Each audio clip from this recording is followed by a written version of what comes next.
Hi, I'm Archie. I'm with the Warwick Boar. I'm here with Stephen Richmond, Liberal Democrat candidate for Coventry South. Thank you very much for joining us, Stephen. Thank you. Firstly, what is your personal connection to Coventry, and where do you think the city stands in the UK? So I grew up in Coventry for a good part of my younger life. I wasn't born in Coventry, I was born in Leicester, and then lived a little bit outside and moved here for secondary school. And then after then, for university, I moved to London and stayed there for about 5 years for my sins, and I apologise, but don't worry, I've come back. And I think the thing that stands out to me about Coventry is that anyone who's grown up in Coventry will have an experience of, there's maybe a little teasing from other people in other parts of the UK about the city. But coming back, what really struck me is that although, yes, it is true that Coventry had certainly a very long period of being left behind, and we are often underfunded, which is a chronic problem in the West Midlands, and underinvested in. The more time you spend in Coventry, you sort of get through the layers of the depth in Coventry, and I think the fact that we were the first city to twin with another is such a key part of our story of becoming the city of peace and reconciliation. And that narrative, and there's so much more of it that I can't give in one answer in an interview, is actually really beautiful. And I think when you step back from some of the natural instinct between people of different places to tease each other, there's so much potential in Coventry. And the biggest way that relates for me to running in elections is that I think there is a huge amount of room here, frankly, and across the country, to, if the right investment is done in the right way, to bring out the stories of places and live that potential, rather than it just being stuck sitting as potential somewhere. Okay, so a city of great potential. Yeah, absolutely.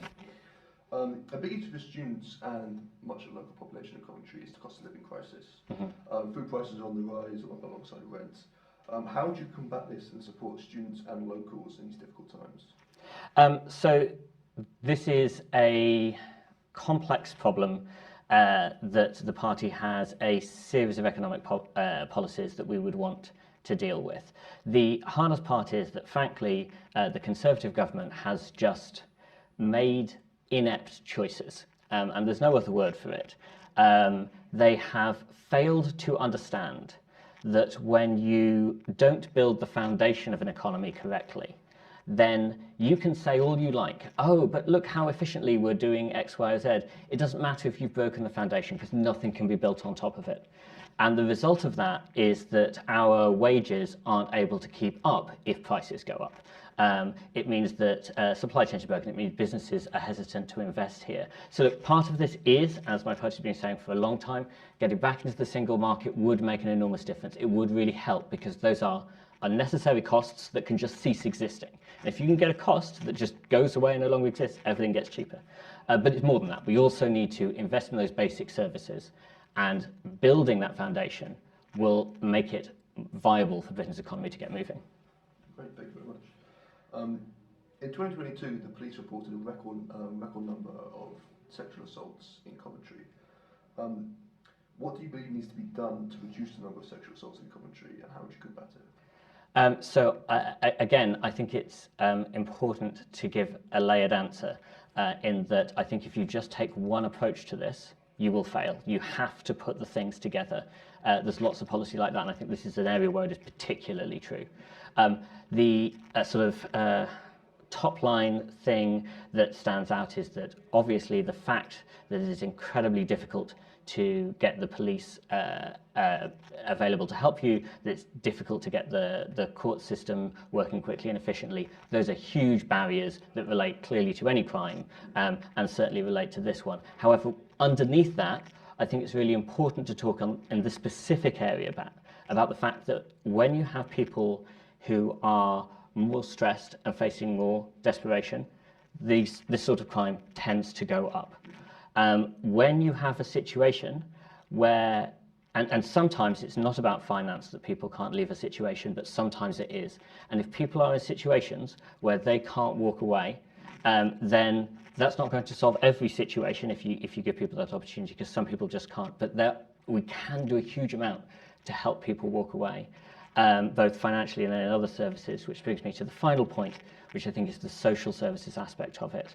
I've got a friend who used to do this work of working with people who had been in dangerous situations, and I think it's really important to just acknowledge when it's both with domestic abuse, but also with rape. The reality of rape is that it is, the vast majority of them are someone that the victim already knows, is usually a friend, a partner, a family member. So these are domestic situations. The social side is really important. And if you get not just the finance there to help them, but a human being who is part of the safety net, who can be a safe person for them to talk to, direct them to the right services, we can never stop every single case, but the difference that we can make is enormous, both in bringing the top line number known, but also making the aftermath as best as we possibly can for people under those circumstances. So that's why I'd be on that. Thank you very much. You said in your running statement that the Liberal Democrats want to shift the burden on tax from small businesses to landlords. Mm-hmm. How would this be implemented in Coventry? So I'm actually delighted to talk about this, because this is one of those policy areas that actually has huge potential for improving people's lives, but is sort of a little bit off the beaten track a lot of the time. Basically, obviously, if you're an individual person, you have a house, you pay council tax. If you are a business, you pay business rates. And the idea is that, especially where you have a lot of empty storefronts, which we do sometimes see in the city centre and on some of our sort of high streets in Coventry, and there are places in Coventry South where there are empty stores. If you shift the business rates from the businesses onto the landlords, then anyone who's got one of those empty storefronts, they go from that being a thing that's sitting there and hopefully they're hoping that it rises in asset value, to something that's costing them money every month. So suddenly that makes them much more likely to put it on the market for a lower rent than they'd otherwise do it. That provides competition, and that makes it harder for the other landlords to pass that new tax back onto the businesses. Now you can imagine what that could do for high streets, city centres, places all around the country just generally. The reason why it's specifically important for Coventry is that, for very good reasons, you guys don't pay council tax, right? Like, students don't pay council tax. There are important reasons behind that. We wouldn't want to put that on you. But if you've made it that it's the commercial landlords paying the tax, then a place like Coventry, where so much of our most valuable land in the city centre is the student blocks, and there's so much place like that in Coventry where the council is not getting revenue, and there's just no way to reasonably put it on the students. If we can put that on a commercial landlord instead, that's new money coming in that hurts almost no one except people who happen to have a commercial property portfolio, and I'm sorry for them, but we need services to run. So it revitalises high streets, it pulls down rents, it makes businesses easier, but it also means that the city budget would be way more stable. Coventry is really struggling to fund itself, and if we want those social services, like we were talking about in your last question, we need funding to make it possible, and we need to do that in a way that doesn't damage business, that doesn't destroy jobs, that doesn't result in lower wages. You need both. This is an untapped opportunity to get that. Would the shift towards council tax on student accommodation landlords, could that potentially shift the burden onto students through raising their rents? There's always a risk of that, but the reason we picked this tax specifically is that economists have been talking about this for a very long time, of the sort of the initial point of well, the theory says this should be basically impossible to pass on, and then you say, well, is that true in practice? And there are case studies from around the world now where we can check this. But if you want the intuition of why it's not going to hit students, I would ask you this. Find me one of your watchers or listeners who's a student who's renting one of those lovely student apartments in Coventry, and you find me a student who thinks their landlord is charging them less than the most the landlord could possibly charge and still get a student to rent the room. They're already charging the maximum. They're always going to charge the maximum. So in what situation, the costs go up for the landlord, what are they going to do? They're going to say, oh, well, I'll just not have a student renter because I put up the cost beyond what students will actually pay, and then the students will go home and they won't be there. they're already charging the maximum. They can't go up. That's why it's so great to tax them, because you move the tax to something that isn't going to hurt it. Well, they can still move up though. If you look on campus accommodation here, accommodation regularly goes up. I think this year we've had probably about 50% in Sure, increase in total. but- So it is still possible. But that's because the maximum that you could realistically charge as a landlord goes up all the time. But as you say, it's already going up. There's no landlord tax now, right? So the reason it's going up now is because they see the maximum rise and they move it to that new maximum. They'll always do that. But the beauty of it is that if they're always going to move it to the maximum anyway, which, as you say, they are doing right now, then adding the extra tax doesn't give them any other mechanism, any other tool to raise it beyond what they would raise it to anyway. Thank you very much. There have been recently in Coventry a large number of protests in regards to the situation in Palestine. How do you view these protests in the city centre, and what is your overall position on the ongoing crisis in Palestine? So my party has talked about this quite a lot. We're blessed with having the UK's first Palestinian MP, or MP of Palestinian descent, and she talks about this very eloquently, and I'm not going to live up to her ability to talk about this. Layla Moran is a wonder. But I think there are several layers. First, just on protests generally, Liberals are very committed to the idea that there is a right to protest, and so even if I didn't agree with the protests, it would be irrelevant. There would be a right to protest, and it's fundamental. As it happens, our party's position has been that, like, what is happening right now is clearly unacceptable. It is clearly a breach of human rights, and that clearly things have gone, Israel can make all the case it likes, and Netanyahu can make all the case he likes, that he feels he's doing what needs to be done. But the reality is you could do a lot less. It could be a lot targeted at actual criminals, not civilians. There is no need to take the kind of response that's taken. I think the only thing that Layla has talked about that sort of is the point that does need to be made there is that most people in every country are civilians. Most people are not the Netanyahu government. Most people are not Hamas. That is true of the Palestinians. That is true of the Israelis. And nothing about the fact that the Netanyahu government has taken utterly irresponsible, inappropriate, and possibly illegal decisions means that in any way takes away the pain and suffering that has been inflicted on both sides, and that is important to acknowledge, because that's how we get progress. Because people need to engage with each other as human beings. We deeply believe in that. That's a huge part of what liberalism is, and Layla makes that point much better than I do, really, really well. But on the actual protests themselves, I think we would support them existing and the point they're making. Okay. You said that the Liberal Democrats overall have a CO2 net zero target, but you said that you would like a net negative target for Coventry.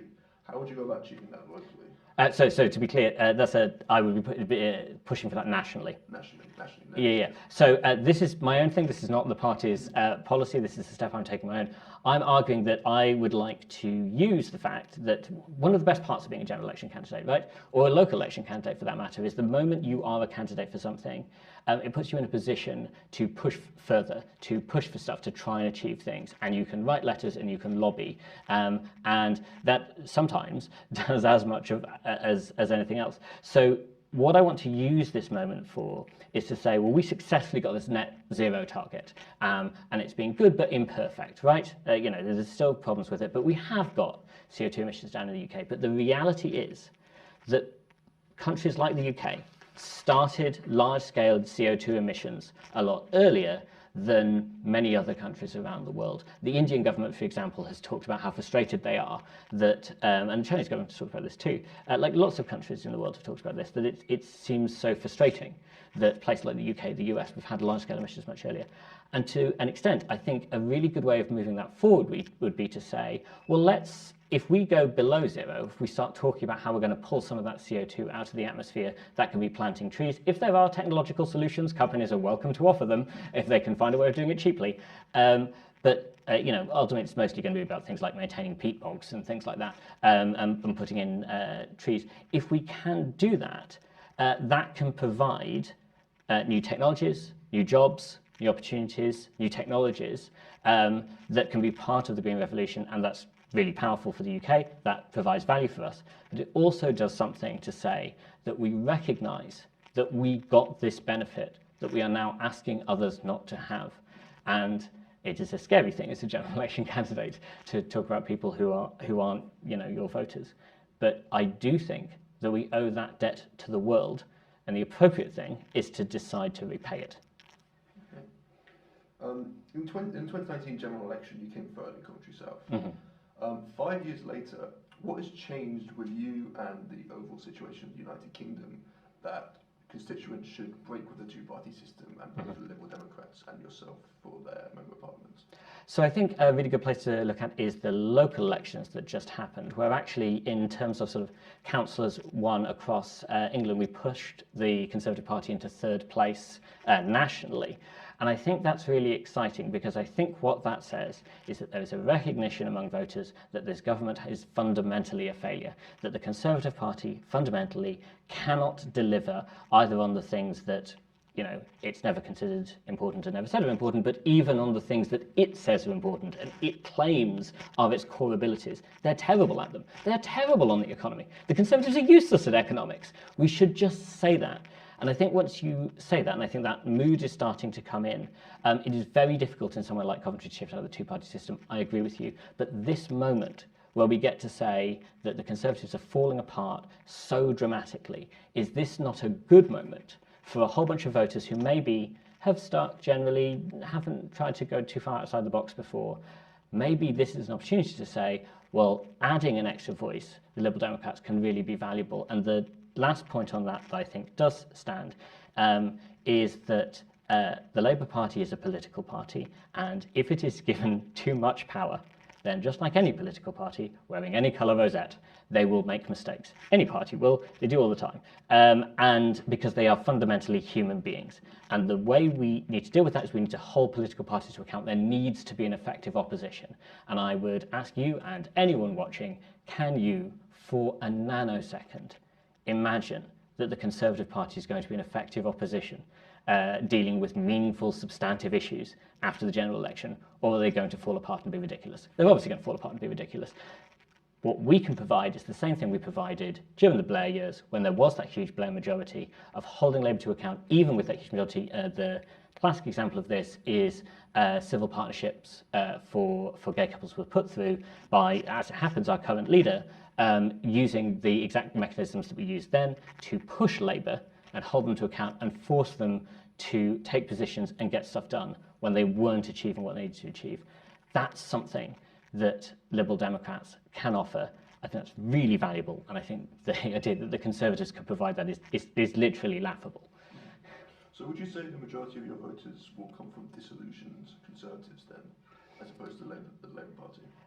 It's very difficult to know. I would tell you that when you're inside politics, something that stands out is that voters don't quite behave the way that sort of the instincts of people would maybe line up with. So it probably is not as clear-cut as that.